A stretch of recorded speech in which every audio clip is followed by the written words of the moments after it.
సమాజమే దేవాలయం, ప్రజలే దేవుళ్ళు. ఈ మాటలో ఎంత నిజం ఉందో నాకు తెలియదు, కానీ సమాజం మొత్తం ఒక పెద్ద ముసుగు రంగంలో మునిగిపోయింది. ఈ రోజుల్లో ఏది నిజం, ఏది కల్తీ కనిపెట్టలేనంత లోతులో మునిగిపోయింది. మనలో చాలామందికి కొన్ని కట్టుబాట్లు, కొన్ని ఆచారాలు, కొన్ని పద్ధతులకు అలవాటైపోయి ఉన్నాం. కొన్ని తరాలుగా ఈ సమాజంలో కనిపించని నమ్మకాలు, కనలేని కళలు, కల్పించని ఎన్నో కట్టుకథలు ఉన్నాయి. కొన్ని చూసి, కొన్ని విని, కొన్ని అనుభవించి ఎవరికి నచ్చినట్టు వాళ్ళు జీవితాన్ని గడిపేస్తున్నాం. పుట్టుకతో స్వభావం వస్తుంది, పెరిగే పరుగులో పద్ధతులు వస్తాయి. కానీ నలుగురిలో ఉన్నప్పుడు ప్రతి మనిషి విదాడించే నాటకంలో మంచి నటుడు. గౌరవాలు, విలువలు, మంచి చెడులు కాలానుసారంగా మనిషి నడకని బట్టి పోయే మేఘం లాంటివి. సంపద మేఘం లాంటిది, వర్షంలా వచ్చి ఆవిరిలా వెళ్ళిపోతుంది. ఈ మధ్యలో మనిషిలో ఎన్నో మార్పులు తీసుకొస్తాయి. మనిషి బ్రతుకు చాలా పెద్ద నాటకం.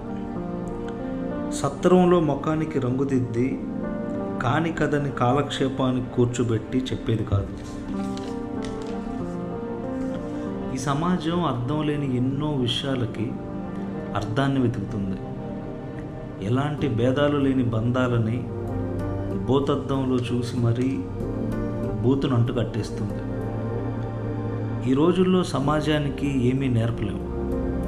సమాజాన్ని చూసి నేర్చుకునేంత గొప్పగా కూడా ఏం లేదు. కుటుంబం బాధ్యతనిస్తే సమాజం భయాన్ని పుట్టిస్తుంది. బంధం బ్రతుకు కోరితే సమాజం మన స్థానాన్ని చూసి బానిస సంఖ్యలను ఇస్తుంది. ఊరు నుంచి వాడ వరకు ప్రతి ఒక్కడికి సమాజం ఒక్కటే. లైఫ్లో ఏదైనా మనకి జరగనంత వరకు సంతోషమే. ఎవరికి ఏమైనా జరగరానిది జరిగితే ఈ సమాజం నవ్వుకుంటుంది.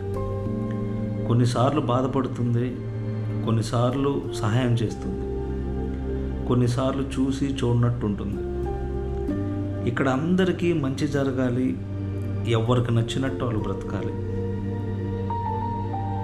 నిజానికి నలుగురు కలిస్తే కుటుంబం, నలుగురు భుజం తడితే ధైర్యం, నలుగురు ఒకటైతే బలం. కానీ సమాజంలో కనకరించే వాళ్ళ కంటే కళ్ళెర్ర చేసే వాళ్ళే ఎక్కువ. పక్కనోడు కొంచెం బాగుంటే ఓర్చుకోలేరు ఈ సమాజం.